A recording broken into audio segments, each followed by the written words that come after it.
سرکرده تفگرا جواکا دموکراتیک تفدمیا بسر پارتیا یکتیا دموکراتیک پیاده و الدار خلیل گوت که لیستین گرتیان که انجمن اجتماعی کرد سوریه بحث دکه نراستن. ده هفدتين كتلفزيوني ده درباري قرتين دي زندان بيادي ده خليل قوت شرمه كو انا كسي ليستين نراست درباري قرتيان ردستي هن ولاتان دكن كو جا انا كسي وان ليستيان دخوازن جا دسبيك هاتنا بيادي بروج آوای کردستانی و رادسکرنا رژیم جهن نافچیان بو پیادی حتانها بصدان سیاست مدار و چالکوان و روجنموان نخاسم سرکردین انجمن اجتماعی کرد سوریه و ریخستن و پارتین و جالی پیادی و هاتنا گرتن و هن جوان سر بست هاتنا بردان هن جی هن گرتن و چرانوی ساوان ندیاره جوان جی بهزاد دورسن اندام پولیت بیرویا پارتیا دموکراتا کردستان سوریا کود 24 هیوادهان 2012 هن لگل چالکوان نیدال عثمان و لگوندواری دیریکی هاتیا رواندن پاریزر ادریس علو اندام ریخستنا عفرین یا پارتیا دموکراتا کردستان سوریا روژا 8 مجدار 2011 هن لعفرین هاتیا رواندن احمد سیدو اندام ریخستنا عفرین یا پارتیا دموکراتا کردستان سوریا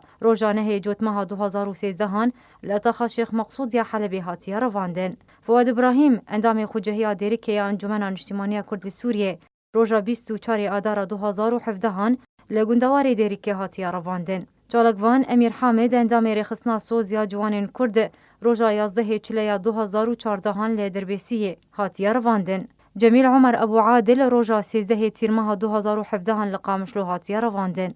فایز محمد مطیع اندام انجمن ارشاخی یا پارتیا دموکراتا کردستان سوریا روژا 16 هیوا 6 2019 هن لگرکه لگه جالی پیده و هاتیا رواندن هرها هشت افسرین کردجی کول نفچه جیر دستلاتا پیدی هاتنا رواندن او جی اوین عمید محمد خلیل علی عقید محمد هیثم عقید حسن اوسو عقید محمد کلی مقدم شوقی رائد بهزاد نقیب حسین ملازم اول عدنان برازی